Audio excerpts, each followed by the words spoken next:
Сооротуучу Кудай. 11 апрель.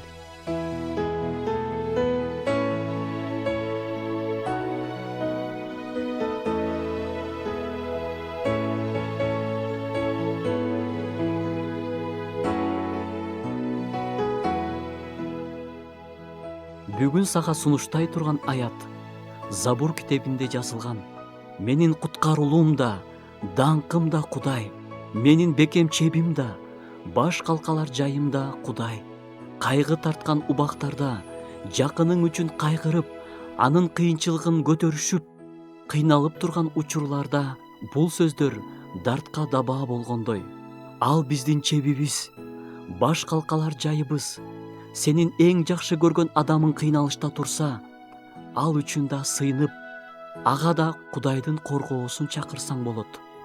Мындай кылганың Кудайга да жагат.